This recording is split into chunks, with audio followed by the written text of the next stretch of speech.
Sveiki visi. Esu Jelena, atstovauju SBA.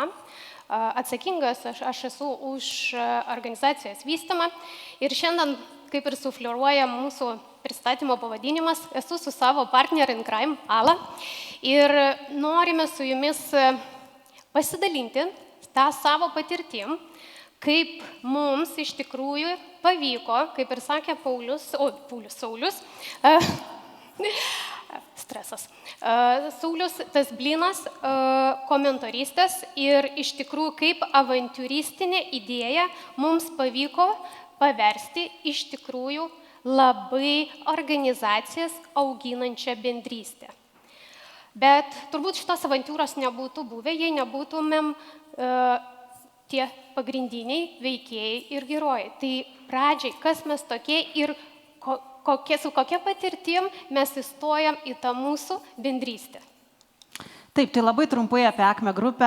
Esame įmonių grupė, esame ne viena įmonė, turime daug skirtingų verslo krypčių, filmų platinimas, atsinaujinanti energetika, bet turbūt labiausiai esame žinomi kaip IT elektronikos distributoriai. Mes atstovaujam tokius gamintojus kaip Dell, Lenovo, Asus, Xiaomi, Apple ir dar iš tikrųjų daug kitų.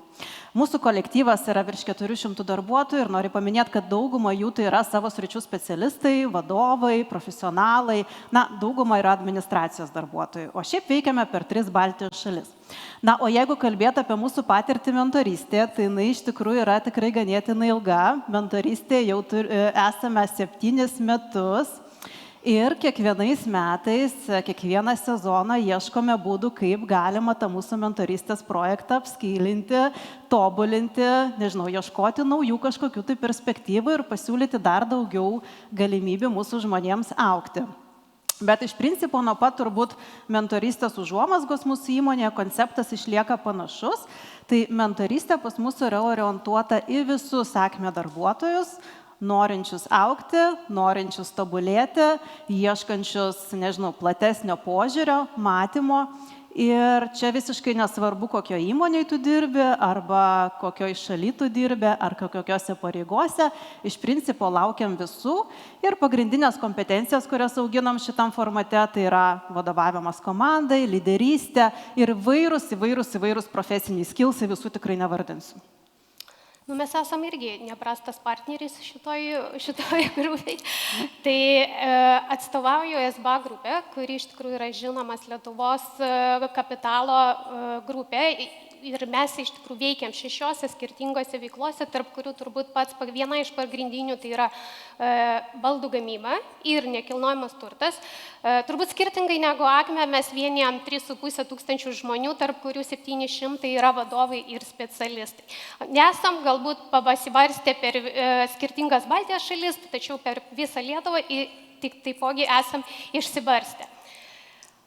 Esam naujokai mentorystėje, išgyvenam tik tai 2 sezonus ir mūsų pačių programa yra labiau skirta vadovams ir specialistams. Kaip matote, tai yra tie 700 žmonių, su kuriais mes norėtumėm dirbti. Kviečiam mes jos dėl 2 pagrindinių priežasčių. Pirmas, nes mes manom, kad mentorystė tai yra teisingas įrankis ir papildomas įrankis kiekvienam asmeniniam ir profesiniam augimui. Ir antras dalykas, kuris yra labai svarbus, nes mes skatinam, stiprinam ir norim palaikyti dalinimosi patirtimi kultūrą visoje mūsų organizacijai. Tai iš kurgi kilo ta idėja komentarystės? Nežinau, ar čia yra tas žodis, bet mes sugalvojom, kad tai bus mūsų komentarystės dalykas. Jo, tai kaip ta idėja kilo, iš tikrųjų ganėtinai organiškai kilo. Mes kiekvienais metais, kaip ir minėjau, vis ieškom būdų, kaip tą programą tobulinti. Ir dar vienas dalykas, kad Acme grupės strateginė kryptis tai yra partnerysčių plėtojimas. Tai reiškia, kad mes vertinam savo klientus, savo tiekėjus, savo gamintojus kaip partnerius ir ieškom būdų, kaip mes galime tokią didesnę pridėtinę vertę kurti abiem pusėm. Ir čia tiesiog kažkur koridoriuose nuskambėjo tokia mintis, kad o galbūt mes galim turėti partnerius ne tik versle, bet ir mentorystėje. Na ir tas pasirodė labai įdomu, iš tikrųjų labai šviežia, man pačiai asmeniškai neteko girdėti tokio formato anksčiau ir kurį laiką mes su tą idėją vaikščiojom, jos nepaleidom. Nepaleidom dar ir todėl, kad matėme, jog su esamų mentorių sąstatu mes negalim dengti visas verslui svarbias kompetencijas ir jų auginimą. Tai norėjusi plėsti tą mentorių sąrašą. Ir dar vienas dalykas, ką mes pajutom, ką mes pastebėjom jau, tarkim, 7 metus būdami tame, kad mūsų įmonės darbuotojai, jie dirba ganėtinai ilgai, žmonės yra lojalūs, žmonės gerai pažįsta vieni kitus, mes turim tokią stiprią bendruomenę ir kartais būdavo nejauku galbūt ateiti su kažkokiu savo tokiu jautresniu klausimu, su savo, nežinau, tobulėjimo kažkokiu klausimu pas mentorių, kuris tuo metu galbūt yra, tavo artimas kolega arba dalyvauja su tavim tam pačiam projekte kažkokiam. Tai mes galvojam, kad, galbūt išorės mentorius čia būtų pranašesnis negu kad vidinis mentorius ir tai galėtų sukurti tokią jauką, atvirą erdvę, tokiam atviram pokalbiui. Tai čia buvo mūsų tokie pagrindiniai momentai. Atrodo, mes tik ką pradėjom mentorystės programą, ko dar norėti. Turim 700 žmonių, kurie iš tikrųjų specialistai, profesionalai, vadovai gali dalintis. Turim begalę skirtingų kompetencijų, nuo gamybos iki turto, nekilnojamo turto, valdymo, investicijų ir panašiai. Bet žinant mūsų organizaciją, supratom, kad net ir po pirmo sezono mums reikės ir mes tikrai ieškojom to papildomo ingrediento arba prieskonio mūsų mentorystės patiekalo, jeigu galima tai pavadinti, kad kilsteltumėm iki Michelin žvaigždutės. Ir ypatingai tai buvo svarbu tiems, kurie jau dalyvavo pirmam sezoną. Jie tikėjusi ir laukė, kad mes praplėsim horizontus ir duosim kažkas tai on top. O tai kaip mūsų istorija iš viso prasidėjo? Tai ta pažintis, mūsų pažintis įvyko pirmą kartą, pasimatymas įvyko mūsų, tai yra 23 metų sausio mėnesį, kai mes kartu su Akmės grupės personalo kolegom susėdom prie vieno stalo tam, kad galėtumėm pasidalinti geriausiamis praktikomis ir idėjom, kurias mes taikom savo personalo srityje. Viena iš temų buvo mentorystė. Tuo metu, kaip tik kalbėjom, kad mes tik tai pradedam, dar nežinom, patirties neturim, turėjom gerą partnerį, kuris sako, mes jau turim 6 metų patirtį ir galim pasidalinti. Ir tiesiog, kurias klaidė idėja, o gal pabandom, nes mes norim išeiti iš savo rato, jūs norit praplėsti horizontus. Išsiskiriam, tai liko idėjiniam lygmenį, bet ilgai nelaukdami, jau pavasarį grįžom vieni pas kitų. Bandom. Baigiam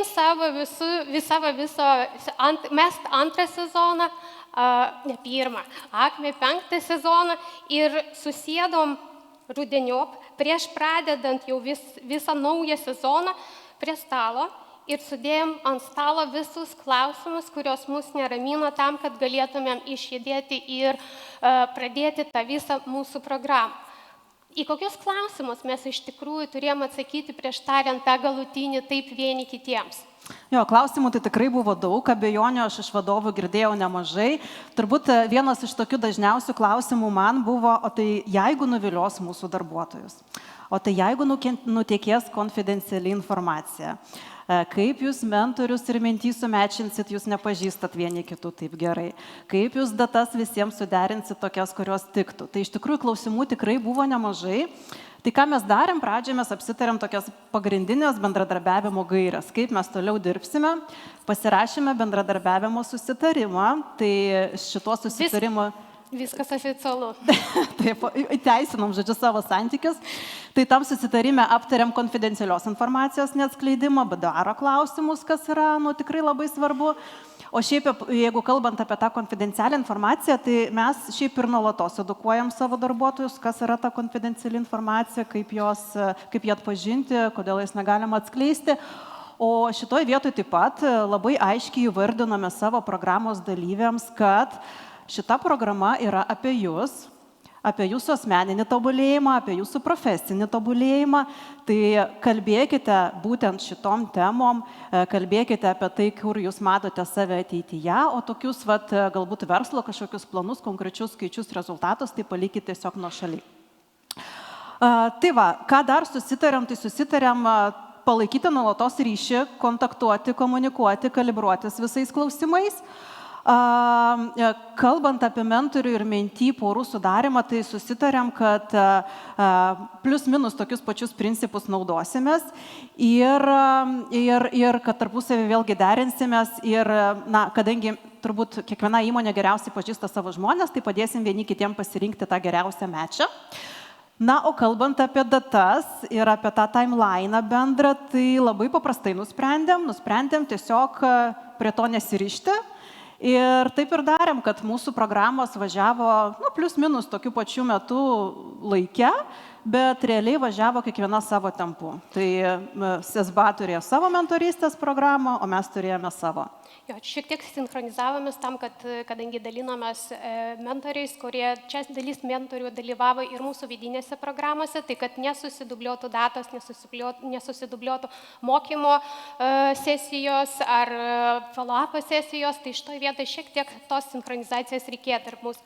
Kaip ir atrodo, susėdam prie stalo, tą vidybinę sutartys, visi formalumai teisiniai sutvarkyti, tai ir liko vienas klausimas, į kurį reikėjo atsakyti, kaip mes dalinsimės tais mentoriais. Tai iš tikrųjų pasiskolinom iš sporto srities tą legionierių principą, kad pasikviesim pas save, sutarėm tiesiog 5 tas skaičius, kuris tuo metu mums atrodė yra valdomas.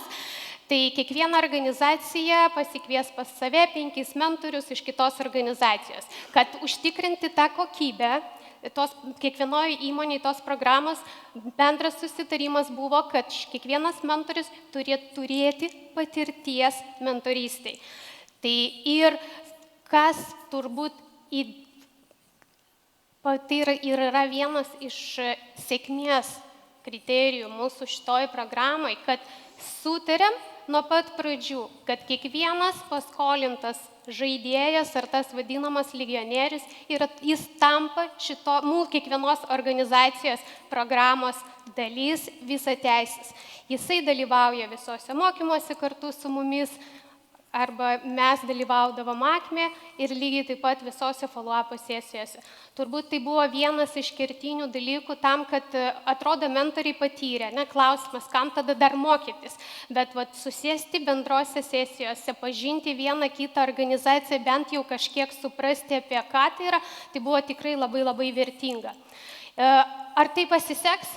Tai iš tikrųjų, kaip ir sakė Saulius, kad čia yra tas skanus blinas, mes jau matėm pirmus signalus, kad tikrai bus gerai, nes kai prasinešėm su komunikacija kiekvieną savo organizaciją ir sakėm, kad yra galimybė, praplėtėm horizontus ir galėsim pasirinkti ir iš išorės mentorių, tai tikrai su entuziazmu, su tam tikrų smalsumu darbuotojai priėmė šitą žinią. Kas turbūt sako ir tvirtina skaičiai apie tai, kad kiekvienas išorinis mentorius turėjo užklausų nuo 5 iki 8 mintį. Tai yra tikrai didelė paklausa. Bet dabar prieš tai visi ten sako, kad mes ten nesidalinsim receptais, mes nežinom. Aš manau, kad mes galim drąsiai sakyti, šiandien dienai turim darnios poros receptą, tai jeigu ką, traukit telefonus ir fotografuokit, tai kasgi tie slapti ingredientai, kurie padėjo mums šitoj kelioniai. Tai ingredientai slapti gal ir nėra labai, bet šiaip iš principo jie yra ganėtinai universalūs, tai tinkami tiek organizuojant vidinę programą mentorystės, tiek turint išorinę tokią partnerystę. Tai turbūt visų pirma toks pagrindas tai yra aiški programos eiga, aiškus terminai, aiški pradžia ir pabaiga, kai žmonės žino, į ką jie ateina, kokią laiko investiciją jie turės atsinešti, jie daug labiau motyvuoti pasiimti iš tos programos kiek įmanoma daugiau. Kitas dalykas tai buvo dalyvių paruošimas. Ir šitoje vietoje mums reikėjo ganėtinai aiškiai įsivardinti rolės ir atsakomybės poroje, už ką atsakingas mentorius, už ką mentį, kas atsineša temas su susitikimą, kas dalinasi patirtim, kas inicijuoja susitikimus. Tai tą ir padarėme. Kalbant apie mentorių parašymą, tai kadangi jie jau visi buvo tikrai turintis patirties mentoriai, tai mums buvo svarbu leisti jiem pasijausti kitos įmonės dalimi ir pajausti tokį bendrą mūsų įmonių vaibą. tą ir darėm. Na, o kalbant apie mentį paruošimą, čia šitoj vietoj turbūt labiausiai jiems reikėjo pagalbos išsigryninant tą mentorystės tikslą, tą lūkestį, kokį klausimą jie ateina čia spręsti. Tai darėme darbinės sesijas, kurių metu mentį dirbdami grupelėse, dirbdami individualiai, reflektuodami, duodami vienas kitam grįžtamąjį ryšį, padėjo vienas kitam ir tuo pačiu savo asmeniškai išsigryninti visgi, o koks mano tikslas yra šitame projekte, ko aš tikiuosi, kokias aš kompetencijas norėsiu auginti.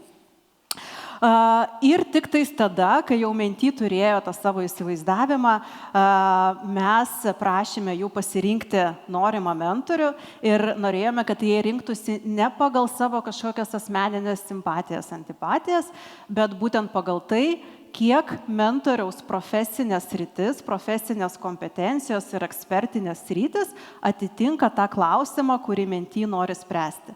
Tai reiškia, kiek tas mentorius gali man padėti išspręsti mano šios dienos profesinius iššūkius. Tai va, tai čia turbūt ir buvo tie mūsų pagrindiniai ingredientai. Tikiuosi, kad visi spėjat. Tai ir kągi vis dėlto gavom. Finišo tiesioji, kai padarėm šitokią avantūrą ir pavirto jinai realių gyvenimų. Iš tikrųjų, tas bendravimas, kai apsikeičia mentoriais, tai padėjo nemažai mintį, atsiskleidė, pražydo, jeigu taip galima pasakyti, atskleidė savo potencialą. Nes iš tikrųjų yra labai svarbus tas atvirumas ir minėjo ne vienas pranešėjas, kalbėdamas apie mentorystės programą, tai dirbdamas su išorės mentoriu, su kuriuo neturi jokių darbo santykių arba nėra susaistytas projektas ir taip toliau, jis daug atviresnis, gali kalbėti apie savo problemą, apie savo iššūkius. Kas yra labai svarbu, tai praplečia horizontą, gali pamatyti savo problemą ar iššūkį visiškai kitų kampų ir iš kitos patirties ir ją pritaikyti savo.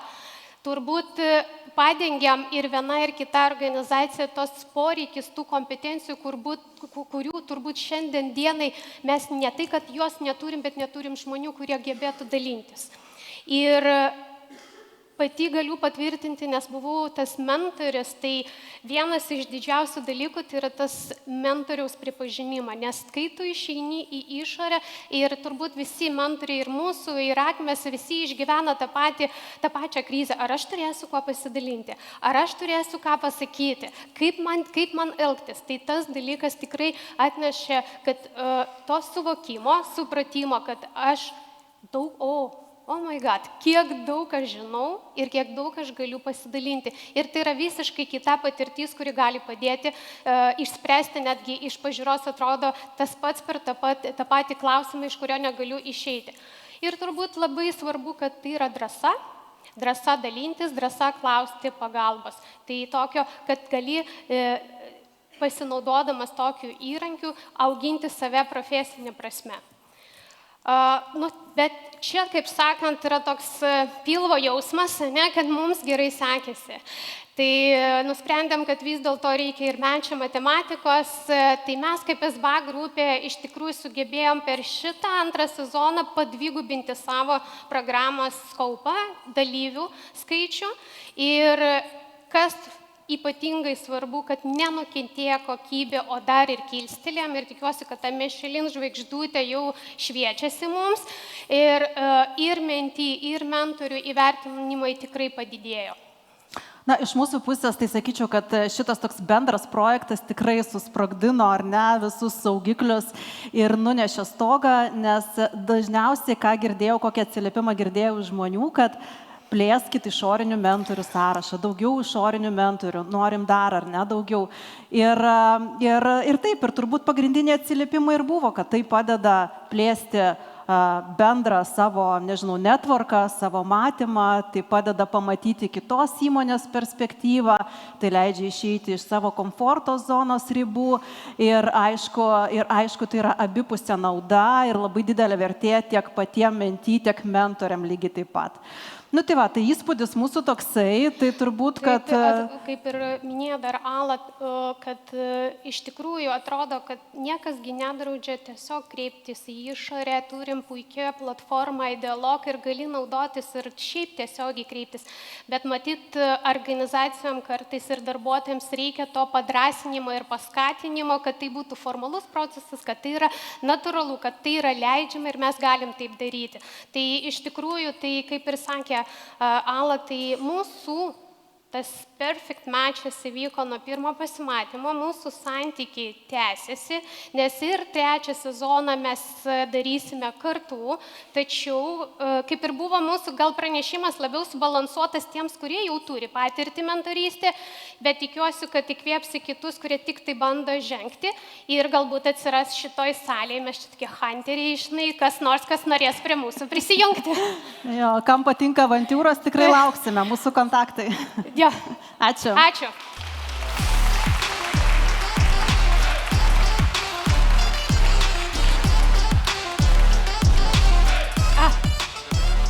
Gali. Vienas, va, klausiu, ar galiu tarp jūsų. Aš sakiau, kad jos žiauriai geras mečas. Ir dėka to gero mečo įvyko tas žiauriai geras mečas. Ne, tai labai jauku buvo jūsų klausyti. Akimirką pagalvojau, nes yra tos konferencijos, kur čia yra HR'as ir yra teisiniai dalykai. Niekada nesprasdavau, bet dabar suprantu. GDPR'as, konfidencialumas, žinai, ir visi panašus dalykai. Super, klausimai. Aš turiu mikrofoną. Ką man jį... Pradėsiu nuo ten, nuo galo ir tada eisim pas Šarūną. Reikia prasivaikščioti. Oi, pagrindinio dalyko nepadariau. Atsiprašau, už klaidų mokomės. Va. Ačiū, dabar girdim. Ačiū labai, Ala ir Jelena. Man atrodo labai įkvepiantis bendradarbiavimo pavyzdys tarp dviejų organizacijų. Turiu 2 klausimus. Viena, ar Menti daugiausiai yra nauji darbuotojai jūsų šitoj komentarystės programoje? O kitas klausimas, pagal kokius kriterijus mentoriai atsirinko Menti, nes minėjot, kad buvo labai daug norinčių. Ačiū.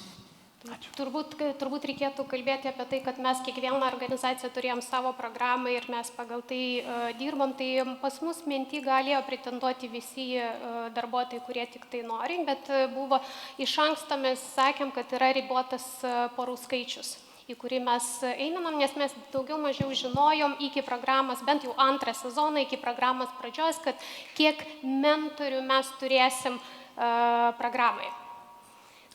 O kaip Menti atrinkinėjo mentorius, tai tiesiog kiekvienas Menti prieš aplikuodamas į šitą programą turėjo visą sąrašą, albumą pasirinkimų, tai yra mentoriai su jų patirtim ir galima tema, kurie jie nori drąsiai dalintis ir prioritizavo top 5 ir vėliau jau pamatė visus tos pasirinkimus ir norimus dalykus, mes jau viduje kartu sėdė ir šitos programos tėtis Tadas, mano kolega. Tai mes kaip kupidonai bandėm susirasti tą teisingą matchą tarp norimos temos, kurie nori gvildenti Menti ir mentorius, kuris nori dalintis. Na, o jeigu kalbėt kaip mentorius pasirinko iš to sąrašo ilgo ar ne, tai tiesiog, ar ne, darėm skambutį kiekvienam mentoriui, ar ne, ir Menti tikrai buvo įvardinęs jau tam tikras savo kryptis, ar ne, ir lūkesčius, ir aptariam. Tiesiog aptariam, kiek tu galėsi to laiko skirti, ar ne, galbūt tu gali pasiimti ne 1, o 2 Menti. Na, ir tokiu būdu bandėm atrasti tą tokį geriausią mečą. Jo, bet jeigu žiūrėti kaip tarp savęs, kadangi mes vieni mentorius turėjo, kiti Menti ir vice versus, tai turbūt iš savo asmeninio pavyzdžio, tai mes sėdam su Ala, turėjau 14 norinčių Menti su manim turėti sesijas, tai mes tiesiog ėjom per tas mano turimą patirtį ir galimą didžiausią naudą, kurią galėčiau atnešti vienam ar kitam Menti. Sumažinti pavyko, bet turbūt šiemet pamušiau rekordą 9 Menti. Šarūnai, jeigu dar prisimeni klausimą, mačiau, kad likai apstulbęs to skaičiaus. Ja, apstulbęs tikrai 9 Mentys, didžiulis skaičius. Ačiū už pranešimą, buvo labai įdomu, tikrai vieną kitą gerai papildot, faina buvo klausyti. Mano klausimas labiau susijęs su laiku. Mentorystė vis dėlto kainuoja laiką darbuotojams, ar ne? Tai kada vyksta mentorystė? Ar yra numatytas kažkoks darbo laikas, kada jie gali skirti mentorystiai? Ar vis dėlto, kadangi mentorystė yra savanoriška veikla, tai mentorystė vyksta po darbo valandų? Pas mus mentorystė tikrai yra savanoriška veikla ir iš tikrųjų kiekvienas žmogus asmeniškai planuojasi tą savo darbo laiką. Šiaip įmonė esame įsivardinę, kad turim tam tikrą laiko dalį, kurį galim skirti ar tai, nežinau, savanorystėje kažkokiose organizacijose, ar tai mentorystėje, žodžiu, tokia veiklai, kuri prisideda galbūt prie visuomenės, bendruomenės arba savo žmonių auginimo. Tai šiaip davėm gairias tam tikras, ar ne, kaip dažnai turėtų tie susitikimai vykti, bet iš tikrųjų palikom laisvę patiems spręsti. Vieni norėjo susitikti kas savaitę, kitiems užteko, nežinau, kartą į mėnesį tik tais. Tai pas mus turbūt panašiai, kadangi šiaip standartas ir kadangi Saulius irgi mūsų kuravo ir pirmam sezonė ir antram sezonė, tai tos 6 valandas mes duodam kaip gairias, bet viskas vyksta iš tikrųjų, tai yra darbo laikų, nes tai yra mūsų investicija į darbuotoją. Ačiū labai. Ačiū. Palaukit.